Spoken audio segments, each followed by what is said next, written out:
Betsy and Thomas here for the American Intelligence Media. Oh, Thomas, I am so excited. This is our first on-location event. This is huge, Bets. I know, it's very huge. And we drove all the way. We have a very special guest. And we're not going to show you his face yet. But the camera crews arrive tomorrow and we'll be showing his face. And you'll also get the big reveal of who Thomas Paine really is. But right now, we have some breaking news that we want to talk about. And we have an expert in the house. So Thomas, take it away and I'll get out of the picture. I think we should name this talk Zuckerberg the Fake, because we are today, right now, with the man who owns Leader Technology, the group that actually created, I don't know what you call it, Michael McKibben, you call it the source code or whatever. You created the invention, the trade secrets that really were used not only by fake Zuckerberg, but a whole list of people who had to have this new technology. So tonight, as we're sitting having a pre-conversation, I started making so much fun of Zuckerberg that Betsy couldn't handle it, so she brought over the microphone. So, Michael, I cannot believe I get to meet you. We've been talking. You're an amazing person. You're the man who actually brought us into a completely new digital age with you and your group. So really, you had encounters with Zuckerberg and still having encounters with Zuckerberg that make what we see in the news just hysterically funny. What do you think about Zuckerberg, Michael, and his connection to Facebook and seeing that they stole it from you? Well, it's been a long journey since we sued Facebook in 2008. First of all, it's great to be with you guys. And welcome to Columbus, by the way. It's been a long journey related to our fight or battle against the patent infringement that we discovered with Facebook. And of course, Zuckerberg plays a big part of that story. And over the years, as we have dug behind the lawsuit and the judicial corruption that we encountered, we began to see that the man is nothing close to the way he has presented to the public. Come on now, Michael. He wrote the entire source code in a week or two. He can't remember. He can't remember when he did it. He said it in 1 to 2 weeks. 1 to 2 weeks. 1 to 2 weeks. He can't remember, and he can't remember when he wrote it. But he had, I think you have been filling me in, he had all kinds of contracts with people paying him to write this social network thing, and then he paid somebody else to write it, and somebody else has a contract, and none of them really had it, and then they played like they had it for a while, and then all of a sudden, miraculously, everybody had it.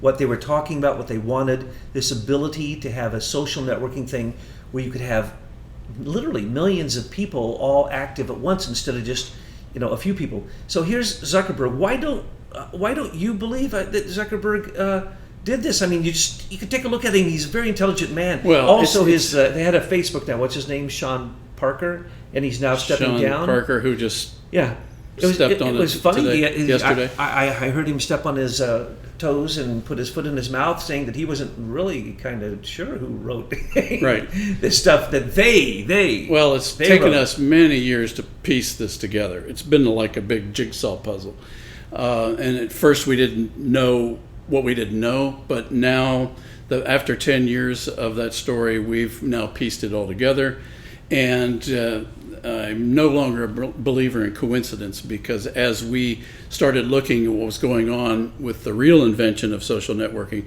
we then hear their story and watch what they were doing along the way, and it's uncanny the parallels that we've uncovered. But basically in 2003, which was the year before Facebook went live on February 4th, 2004, we were finishing debugging of our key database modules for the actual code, and they expected us to be ready much earlier. And so when we weren't ready, we can now see that it was Zuckerberg's job to basically stall anybody at Harvard who wanted to build a Facebook.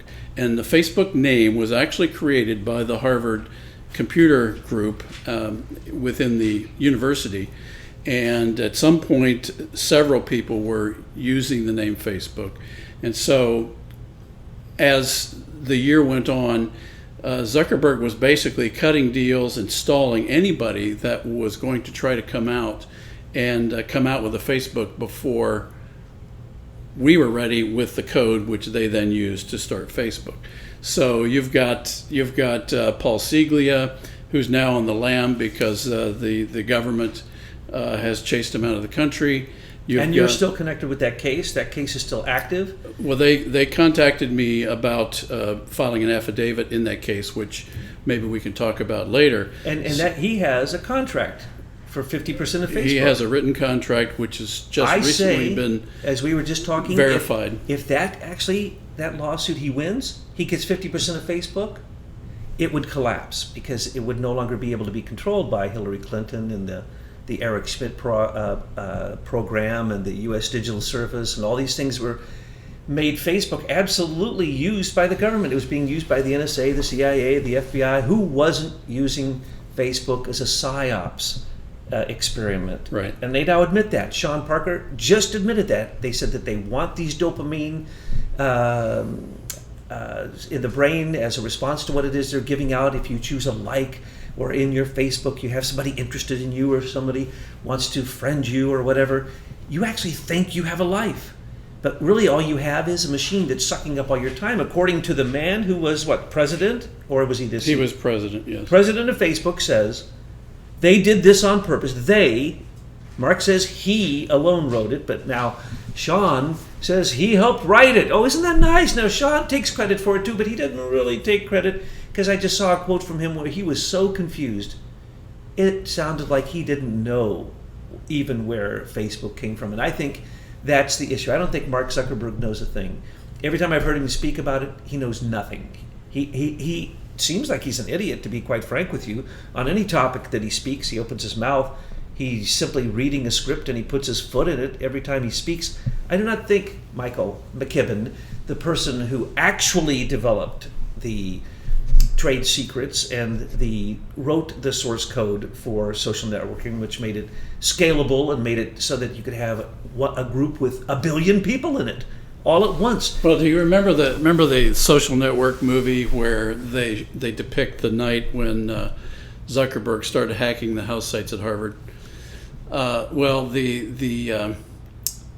The real story there is that was the night that one of our key programmers finished debugging a key module, the tracking module in social networking, and that happens to be the same night that Zuckerberg wrote in his online diary, "Let the hacking begin," the very same night, and then within a few months, Facebook's out on the market.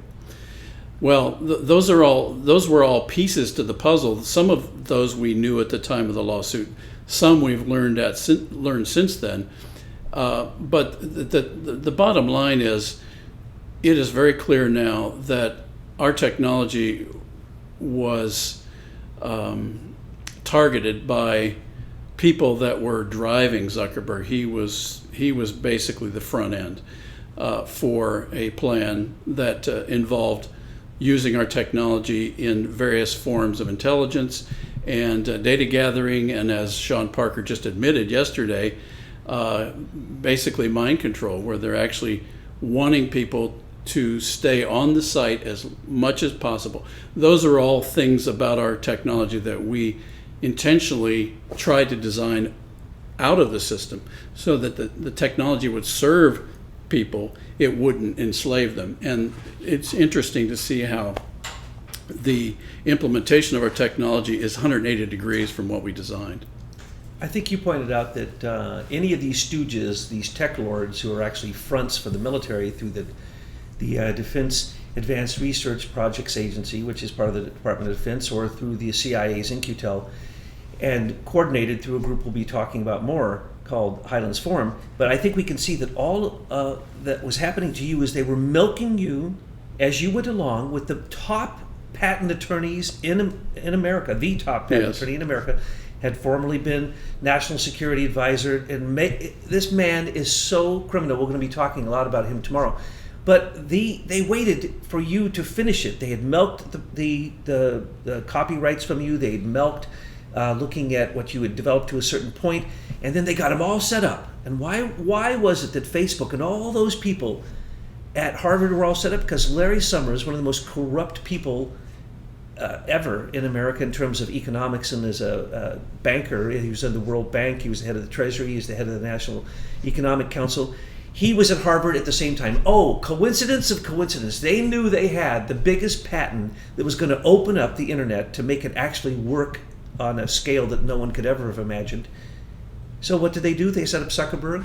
They had, oh, that's right, Uri Milner, a Russian who was also a summer student, come in, and they started putting up a whole lot of money so that Facebook looked like it was worth a huge amount of money. And then when it went public and started trading on the stock market, those Russians, Milner and his other friend Usmanov, and others who all got the insider trading, knew what was about to happen. Boom, bingo, bam. They went from millionaires to billionaires overnight when they sold that stock after it went huge. And then what happens? Well, same thing for what? You can list them all. Instagram, Twitter, LinkedIn, Gmail, YouTube. They all use the same technology of, right. What do you call that, kind of infinite scalability, which is really the biggest step that ever really happened in terms of what we say social networking, but it's also, we'd have to have another word for it, social communication, just creating this whole social dynamic. Mark wanted to do it to judge the girls' bodies. That's the reason that he set it up. And he wanted every single college student in America on his Facebook, because then he could go in, and the hacking began because he started hacking the girls' accounts. I mean, this guy is a hack of all, completely 100%. So it must be infuriating to know how simple of a basic plan there was here to rip you off, and how they made billions, and 17 years later you're still fighting, and Mark Zuckerberg doesn't even go to work. Have you ever seen Mark Zuckerberg at work? No, he runs around. Well, it's taken us a long time to piece this story together, and I tell people now that it's been like putting a big jigsaw puzzle together. That we had a lot of pieces on the table for years. After the Facebook lawsuit, we said there's something horribly wrong here. We just didn't know what it was. And I'm a civil engineer by training, and I kind of like to know why things are the way they are. So it wasn't good enough for us to just walk away from this corruption. So we began digging into all this, and so this story really starts from our part of it probably in about 93 and goes clear to the current time. So this story spans 3 presidents. But what we have seen consistently throughout this is a group of people that are like household names today, that Congress is talking about, that the press is talking about, that have been a part of probably the greatest abuse of the U.S. Constitution in the history of our country. That's what we've discovered. And unfortunately for us, they wanted and needed our technology to pull off this scam. And that's what we've discovered. And so, we can get into a lot of different aspects of this, but the bottom line is I've got a group of hundreds of investors who 17 years ago invested in me and in my team, and we then rolled up our sleeves, took 3 years, and figured out what was wrong with digital communication and collaboration on a large scale right as the internet was hitting. And I had just rebuilt AT&T's email system in the mid-90s. So I knew the problems. We didn't know what the solution was going to be. So I put together a team of people that I would put up against anybody at Microsoft or IBM. And I basically told my guys, I said, we're not going out of this room, metaphorically, until we figure out what's wrong with collaboration on a large scale. Wow. Because back then, the big collaboration tools were like Lotus Notes, Microsoft Exchange, Novell GroupWise. But when those companies who were a part of this crowd that we're talking about tried to migrate those technologies to the internet, they found they weren't scaling, they were failing. And so Microsoft, Bill Gates even admits he was late to the internet game. And I had rebuilt AT&T's email system, and it was working. And I said, well, basically, if I could put the right team of people together, I think we can fix this problem. And so 2.5 years later, we had this was in December of 2000, we had the magic aha moment, and I realized, we all knew it was unique. We didn't need to be told, well, this is innovative. We knew it was, because I had guys who had built major banking systems and defense systems and communication systems. And so I basically looked for the best patent attorney I could find in Washington, highly recommended, and went to see him immediately. And that was the beginning of this evil story. Then you got a general involved. Then you got the biggest financiers involved. Yes. And then they ask you to Harvard, and then they say, "Oh, can you prove that this will work?" And they give you a couple projects. But at the same time, they're actually entrapping you in Right. what you call it, patent infringement. Right. But worse than that, just absolute criminal fraud. Well, back then it wasn't patent infringement because we didn't have the patent. It was trade secrets Exactly. theft, and it was basically property theft. And that's all completely legal now. You can steal whatever you want because no patent was made. But Well, now, not according to the Constitution. well, we'd hope, but now you know that the patents in America are first run through Serco, which is basically owned by foreign countries, and what do they have to do with taking Americans' patents? Then, once you get the patent, you prove it, they can call you back in and say, we are going to look at this again, and we're going to just simply take the patent from you. So they can, and have, absorbed and confiscated and stolen huge amounts of patents. Well, first by of all, Americans. Thomas, the attorney that we hired, his name was Professor James Chandler, did not inform me of any of the things you're talking about. What he informed me about was a lot of constitutional issues with the Fifth Amendment, with the fact that patent is property, and once a property is granted, it cannot be taken away. And so I was given the high ground of the way the Constitution is supposed to work from him. I was not informed of any of this stuff related to how the defense system can steal and take anything they want and hold inventors hostage. I was not told any of that. And you didn't know the IBM Eclipse Foundation had been given $40 million to basically be the group to steal your idea. Well, we discovered IBM Eclipse only in the last 2 years. Wow. And so it's taken a long time to piece that part of the story together. But it was formed when Chandler thought we were ready to go. But it was about that time that we had some really serious issues of design with the database that we had to fix, because we were discovering that even Oracle couldn't scale to the volume that our system could handle. And so we spent another year and a half on those problems, and that's when the big stall occurred. But that's when they formed the IBM Eclipse Foundation, and we know this because they started publishing their meeting minutes. And so you could see these oblique references to us in their code, although they basically described our code without describing us or ever identifying us. But what we see now is there was this plan to basically declare that our invention was open source. So once they declared our invention was open source, they could distribute our invention framework to everyone, and they did. And so once they distributed the framework to everybody, IBM actually put copyright notices on that code, and which is another form of property theft. But then when we finally fixed all the problems in late 2003, they then had distributed additional versions of the code, and we can actually point to the actual day when the theft occurred. And you have letters, documents, affidavits, court, everything. You have so much documentation, it is astounding. But let's just look at this. Here's IBM Eclipse Foundation. They got $40 million to get going, so they're ready to take this invention and really run with it. So they're sitting there, they're percolating because you didn't finish it, but they're all ready to go, so that literally when he says let the hacking begin, he means hacking of your source code is what it is. But we know that in that group there were crazy people like James Chandler, this incredibly evil, crooked lawyer, took your invention, named it, what was it, crypto.com, took it to South America, named it They had different names that they used. And Project then Chandler, Breyer took it to Crypto.com. China, Milner took it to Russia, Right. and Larry Summers. And They carved it up and they gave it to all their buddies now, in all let's these name different industries. the other people who were there. So Mark Zuckerberg got Facebook, right? Look at this dummy.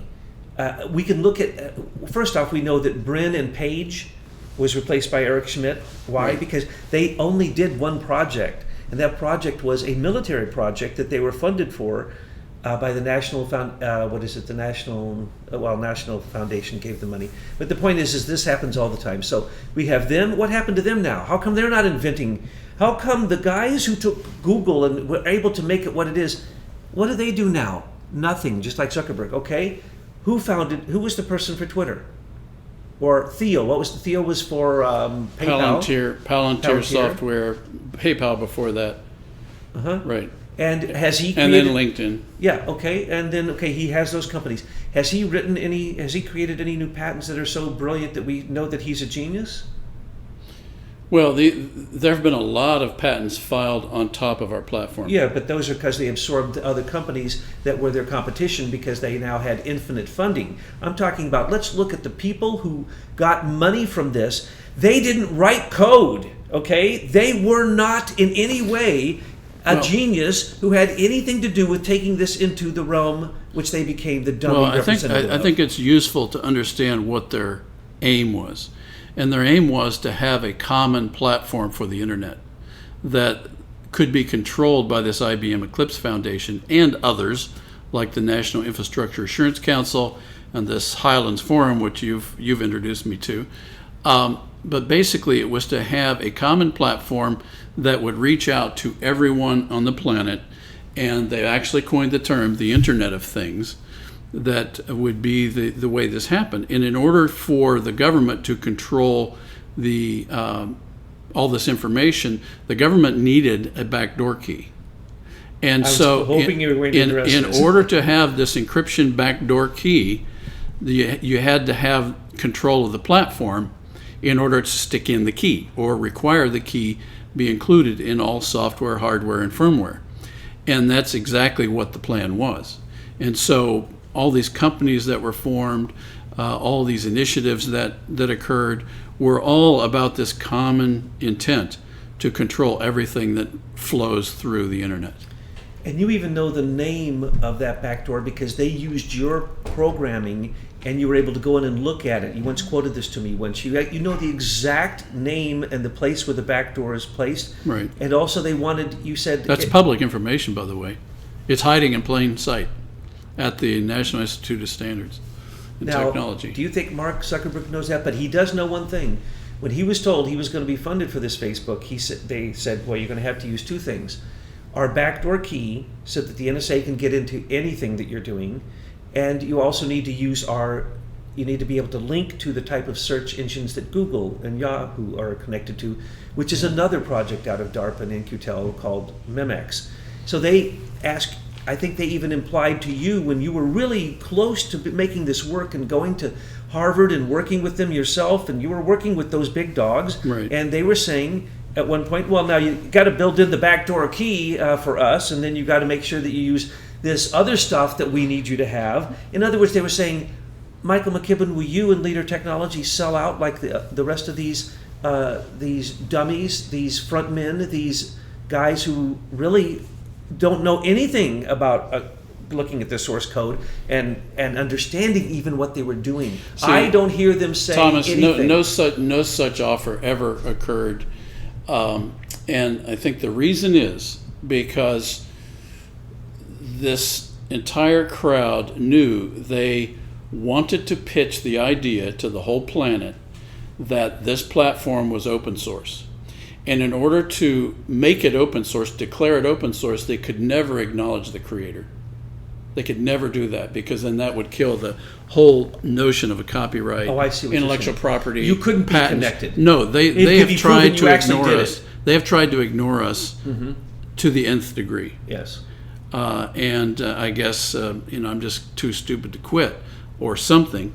But the fact is, I've got a lot of shareholders who are quite ticked off that the government has had 17 years of free use of our technology without any payment at all. Well, I have to stop and say what really got me interested in your story, Michael, is at one time I was an entrepreneur and I'm really counting on the system to protect my innovations and my great ideas. And that's what American innovators are all about. with the spirit of entrepreneurship in America is what brought us to this point with all the amazing things that we have developed. And to hear and to read your website and to see the detail of how you were ripped off by the very people who should be protecting great creators and innovators like yourself had me so upset. That's why I said, Thomas, we're going to Ohio. I want to meet this man tonight. That's right. Yes, because this is just not right. And sorry to interrupt you, but I just wanted to let people know how passionately we feel about what has happened to you, your shareholders, and to every American who has been ripped off this way. Because had we gone with your plan, no one would be surveilled.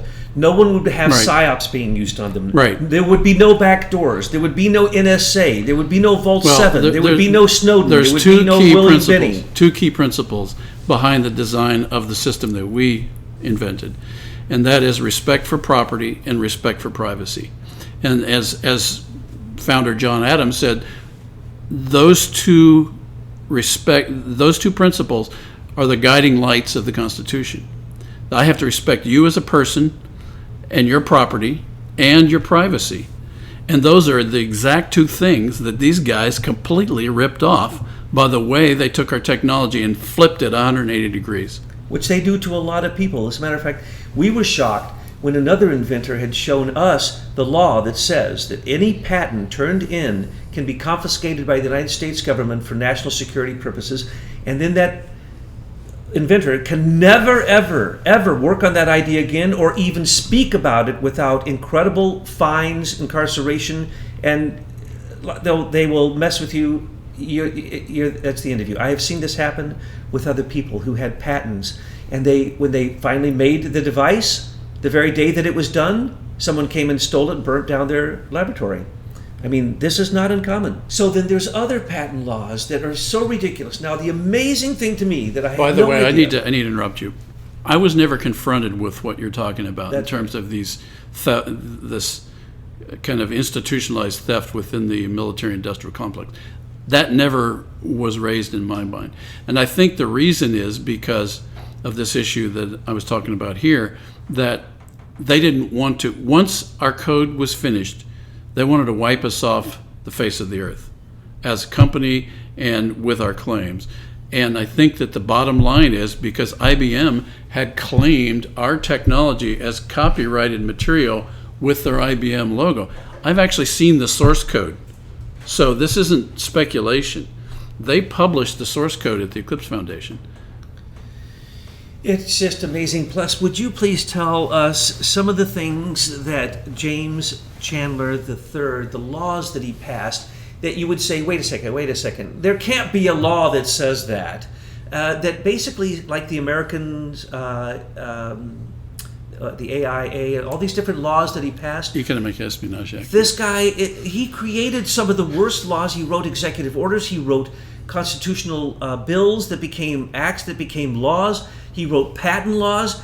Anytime there was a problem with any of this stuff going forward in the same small group of Silicon Valley tech lords who then ruled the Obama administration and gave him $2 billion already for his fake presidential library, those people are simply patent thieves working in a cartel, working in like a patent mafia cartel, and James Chandler is at the front of it.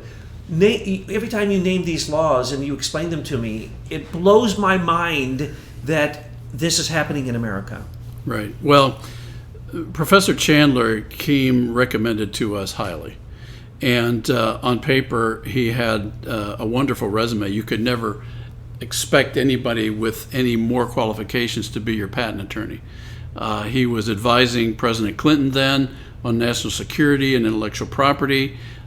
He was advising Congress. He was advising the judiciary on economic espionage and federal trade secrets. And so when he said he was interested in helping us, we were flattered. I mean, we were young entrepreneurs trying to protect our technology, and we thought, how could we do better than Professor Chandler? Well, as it turns out, and some of this we've only learned recently, that was the beginning of the end in terms of our property. But what we now see is that he was very involved with this group of people, common names today, that had been at it for a long time. And to give you a couple examples, he boasted many times that he wrote and passed the Economic Espionage Act in 1996 with not a single dissenting vote in Congress. And that included the Federal Trade Secrets Act of 1996. So you'd think that's pretty impressive to get nobody to go against you. Well, hindsight says, when does that happen in Congress? What's going on there? That question was never asked. Well, we just discovered recently there was another law passed the same day, and it was called the False Statements Accountability Act.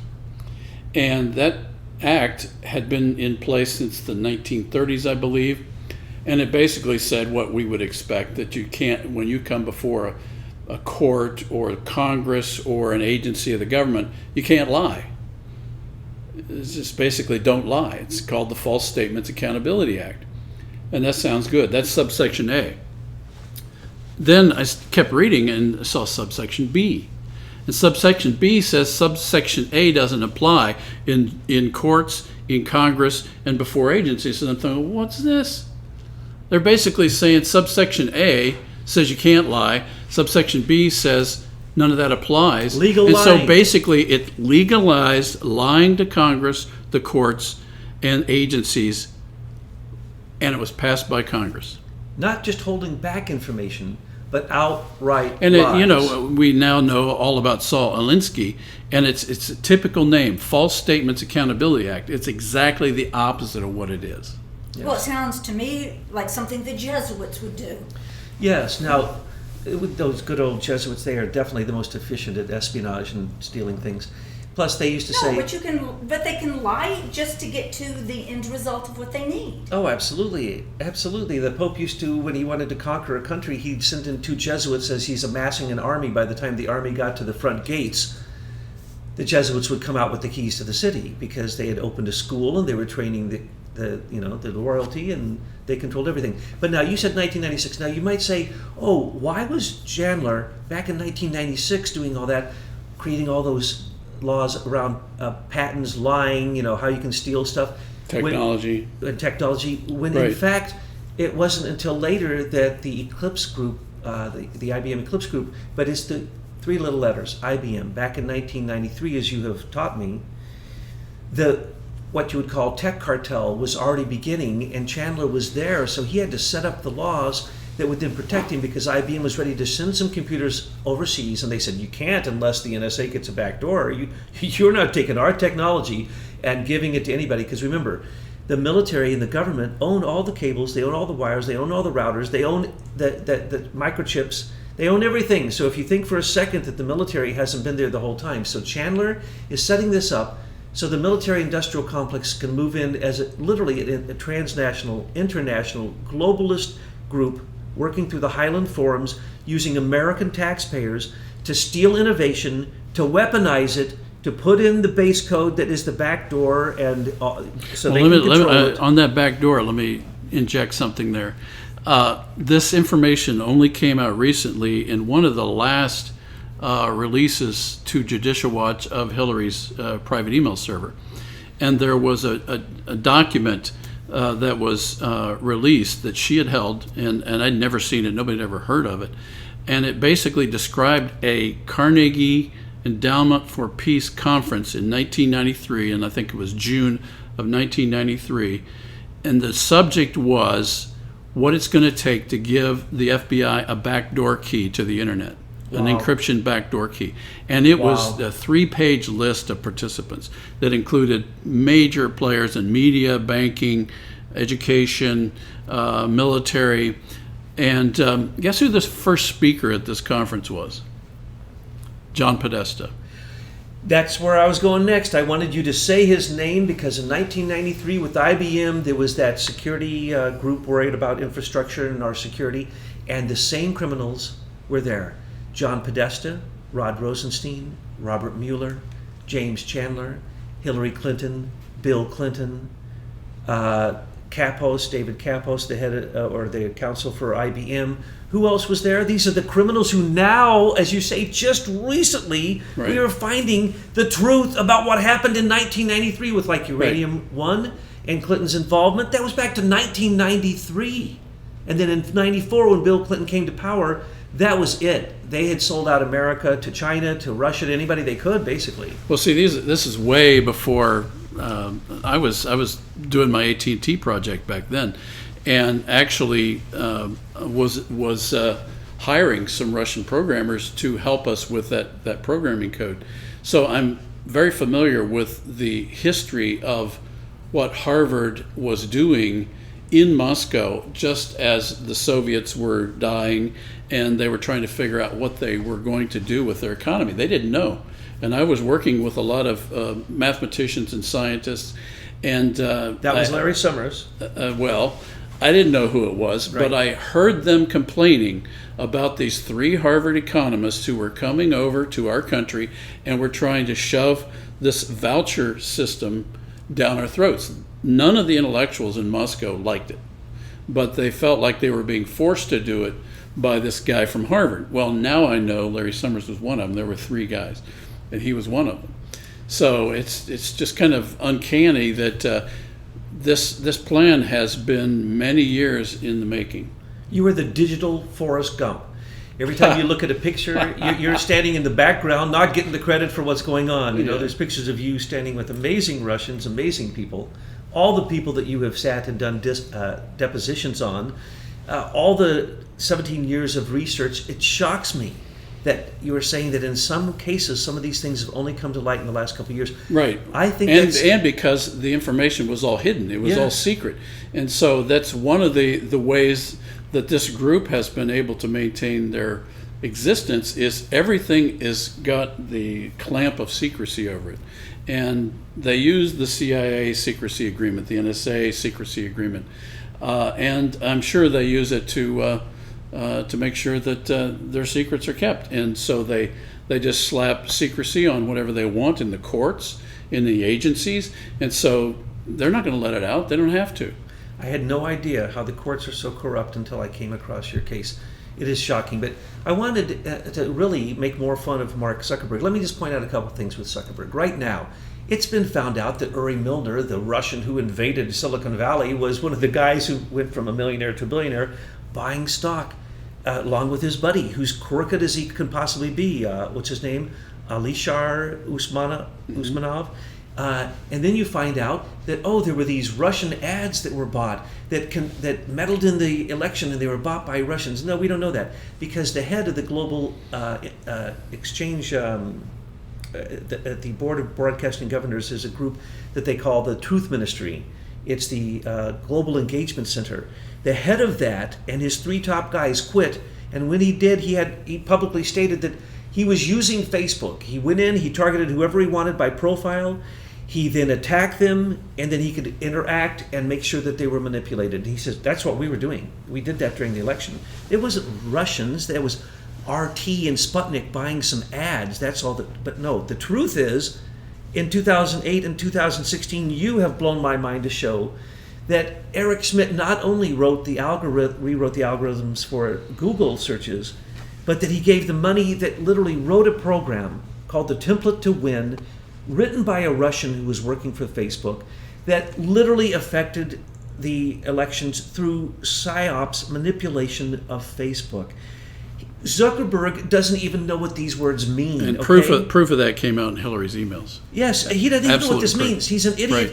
It is so possible that the unraveling could bring down these monopolies through antitrust actions, literally by one lawsuit against all of them, because it comes back to the fact that they said your invention was open source and they can't prove it. Matter of fact, I think you've said they even say they lost the original. Right. No, their notes say they lost track of who it was that gave them the original code. Oh, isn't that a coincidence? Yeah. And then you hear, I love Sean Parker saying today, when Mark wrote, Mark and I, we wrote, or they told, when he couldn't even get it out of his mouth He basically showed it was a Freudian slip showing he had nothing to do with the Well, writing he of code. used the word invent, and then he stopped himself and he said create. So he was obviously covering his track. Invent means patent, and there was never a Right. patent.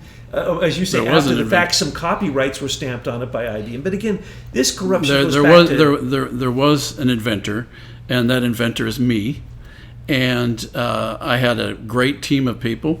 I had great investors, and it's been 17 years, and the government has had free use of our invention for 17 years, and as has the entire tech world, and now it's time to pay the piper. And I want to put you in front of a camera with Mark Zuckerberg talking about the source code, talking about the invention, and then everyone would know for a fact he had little to nothing to do with it. That would be proof. And that's one of the reasons we're doing this series with you. And Michael, I personally can't thank you enough because you have educated me on these things in a way that I never thought that I could. I must say, you have to be who you I've are. learned a lot more than I ever wanted to know. Hey, Yes. we went to his office. We saw He he's has the to be real who deal. he's the real deal, and anyone would know that, and that's the reason that And you Betsy don't- came up with this listen, idea. You don't need to put the two of them together, Zuckerberg and Michael McKinnon. All people need to do is go out and, search for your favorite Mark Zuckerberg YouTube and watch him squirm in his chair and pull his t-shirt and talk about how he invented this code in 2 weeks. But Michael, you have the last word, and tell us, how long did it take you to do the invention? It was 650,000 lines of code, and it took us about 165,000 man hours.